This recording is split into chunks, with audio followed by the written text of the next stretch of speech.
Little House on the Prairie series by Laura Ingalls Wilder. Book 6, The Long Winter.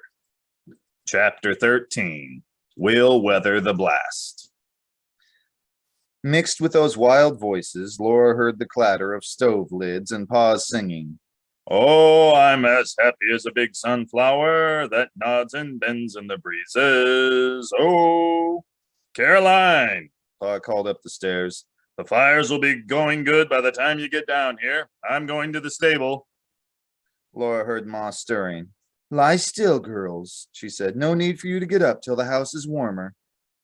It was terribly cold outside the bed covers, but the roaring and shrilling of the storm would not let Laura sleep again. The frosted nails on the roof above her were like white teeth.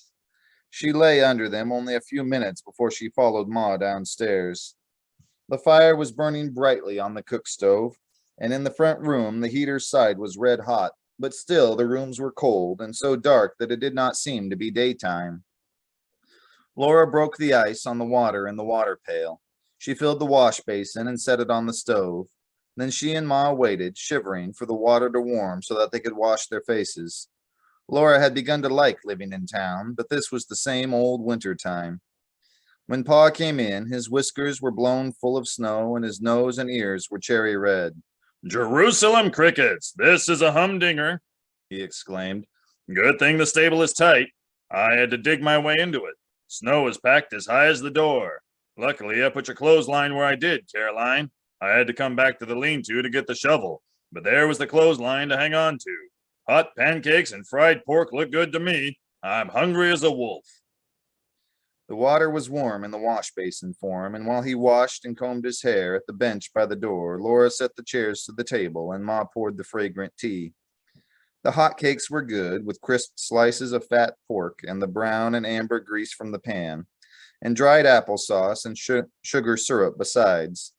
There was no butter, for Ellen was nearly dry, and Ma divided last night's milk between Grace's cup and Carrie's.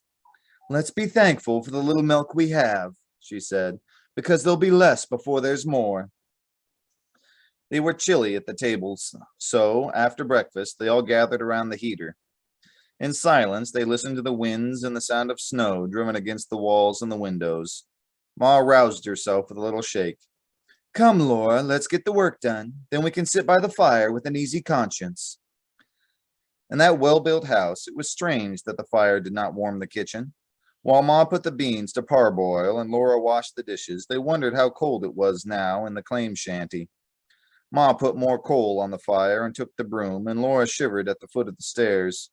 She must go up to make the beds, but the cold came down the stairs and went through their woolen dress and petticoats and red flannels as if she were standing there in her bare skin.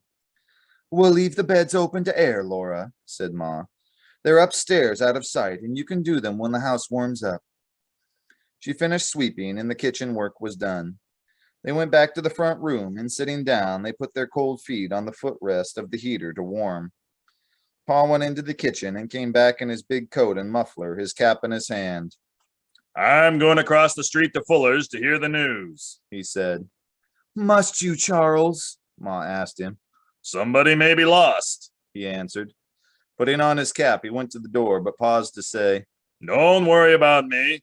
I know how many steps it takes to cross the street, and if I don't strike a building then, I'll go no further away till I do find one. He shut the door behind him. Laura stood at the window. She had cleared a peephole through the frost, but she saw only blank whiteness. She could not see Pa at the door, nor tell when he left it. She went slowly back to the heater. Mary sat silently rocking Grace. Laura and Carrie just sat. Now, girls, Ma said, a storm outdoors is no reason for gloom in the house. What good is it to be in town? Laura asked. We're just as much by ourselves as if there wasn't any town.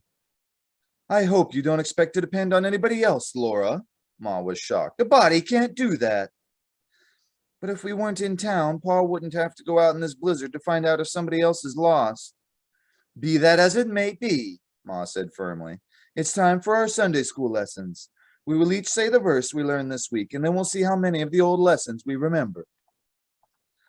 First Grace, then Carrie, then Laura and Mary and Ma repeated their verses. Now, Mary, Ma said, you tell us a verse, then Laura will do the same, and then Carrie. See which one can keep on longest. Oh, Mary will beat, Carrie said, discouraged before she began. Come on, I'll help you, Laura urged. 2 against 1 isn't fair, Mary objected. It is too fair, Laura contradicted, isn't it, Ma? When Mary's been learning Bible verses so much longer than Carrie has. Yes, Ma decided. I think it is fair enough, but Laura must only prompt Carrie. So they went on and on, until Carrie could remember no more, even when Laura prompted her. Then Mary and Laura went on against each other, until at last Laura had to give up. She hated to admit that she was beaten, but she had to. You beat me, Mary. I can't remember another one. Mary beat, Grace cried, clapping her hands, and Ma said, smiling to Mary, That's my bright girl. They all looked at Mary, who was looking at nothing, with her large, beautiful blue eyes that had no sight in them. She smiled with joy when Ma praised her, and then her face changed, as the light does when a blizzard comes. For a minute, she looked as she used to look when she could see, and she and Laura were quarreling. She never would give up to Laura because she was the older and the boss. Then her whole face blushed pink, and in a low voice she said, I didn't beat you, Laura. We're even. I can't remember another verse either. Laura was ashamed. She had tried so hard to beat Mary at a game, but no matter how hard she tried, she could never be as good as Mary was. Mary was truly good. Then for the first time, Laura wanted to be a school teacher so that she could make the money to send Mary to college. She thought, Mary is going to college no matter how hard I have to work to send her. At that moment, the clock struck 11 times. My goodness, the dinner! Ma exclaimed. She hurried into the kitchen to stir up the fire and season the bean soup. Better put more coal in the heater, Laura, she called. Seems like the house hasn't warmed up like it should have. It was noon when Pa came in. He came in quietly and went to the heater where he took off his coat and cap. Hang these up for me, will you, Laura? I'm pretty cold. I'm sorry, Charles, Ma said from the kitchen. I can't seem to get the house warm. No wonder, Pa answered. It's 40 degrees below zero, and this wind is driving the cold in. This is the worst storm yet, but luckily everyone is accounted for. Nobody's lost from town. After dinner, Pa played hymn tunes on his fiddle, and all the afternoon they sang. There's a land that is fairer than day, and by faith we can see it afar. And Jesus is a rock in a weary land, a weary land, a weary land. Jesus is a rock in a weary land, a shelter in the time of storm.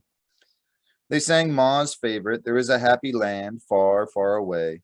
And just before Pa laid the fiddle in its box, because the time had come when he must get the stable and take care of the stock, he played a gallant, challenging tune that brought them all to their feet, and they all sang lustily, Then let the hurricane roar, it will the sooner be o'er. We'll weather the blast and land at last on Canaan's happy shore. The hurricane was roaring. The icy snow, as hard as buckshot and fine as sand, was whirling, swirling, beating upon the house.